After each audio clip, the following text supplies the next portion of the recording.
Well, hi, everybody. It's John Elzinga, and welcome to It's a Great Day to Serve the Lord, Devotions. And today, I want to talk about, the scripture I want to use is 1 Samuel 3, verses 1 to 9. 1 Samuel 3, verses 1 to 9. And it goes like this. The boy Samuel ministered before the Lord under Eli.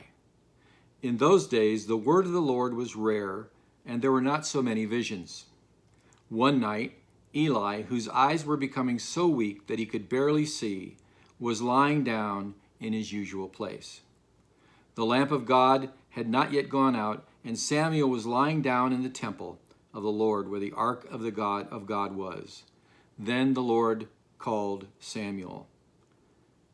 Samuel answered, "Here I am." And he ran to Eli and said, "Here I am, you called me." But Eli said, "I did not call you. Go back and lie down." So he went and lay down. Again the Lord called, "Samuel." And Samuel got up and went to Eli and said, "Here I am. You called me." "My son," Eli said, "I did not call you. Go back and lie down." Now Samuel did not yet know the Lord. The word of the Lord had not yet been revealed to him. The Lord called Samuel a third time, and Samuel got up and went to Eli and said, "Here I am, you called me." Then Eli realized that the Lord was calling the boy. So Eli told Samuel, "Go and lie down, and if he calls you, say, 'Speak, Lord, for your servant is listening.'" So Samuel went and lay down in his place. That's the word of the Lord.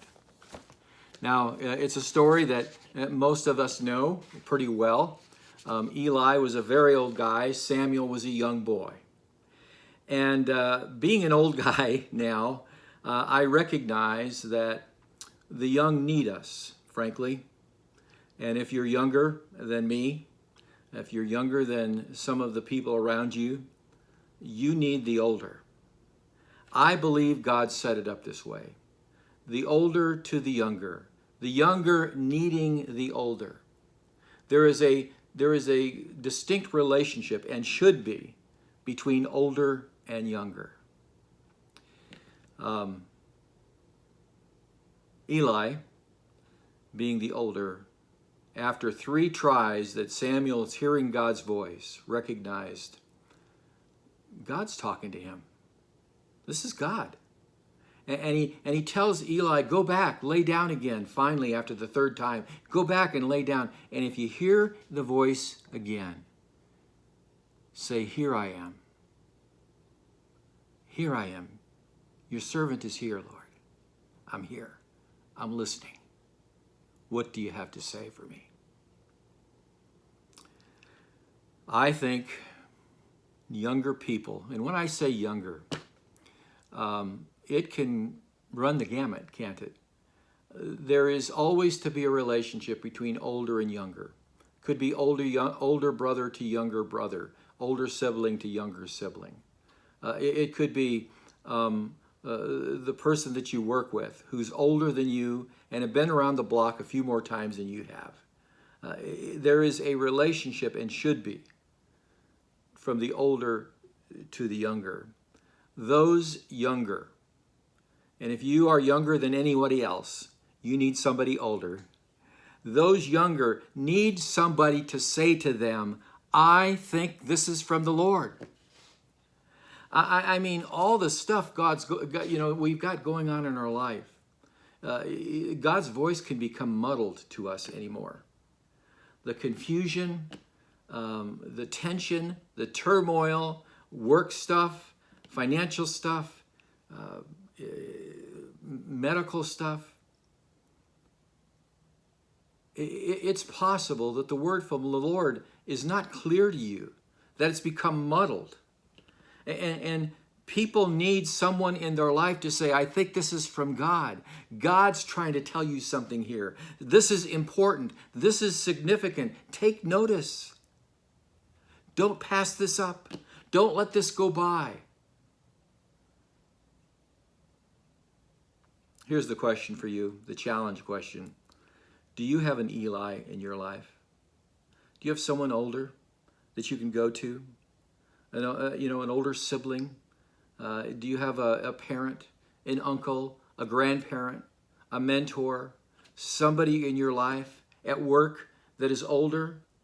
Somebody in your life who works in the same field that you do, maybe with a different company, that can give you a perspective that you don't have.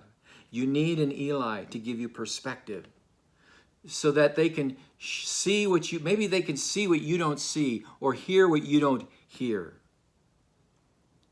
They can point the direction that you've been looking for. They are God speaking as an answer to prayer, the very prayer you've been praying. The answer could be embodied in a person older than you. They are somebody maybe that can walk alongside of you through a difficult time. There's somebody that can provide loving encouragement, non-judgmental encouragement to you. Consider this, friend. All that you've been praying for, all that you've been doing, all the struggle that you've been experiencing, all the questions and the wonder about the direction you should go.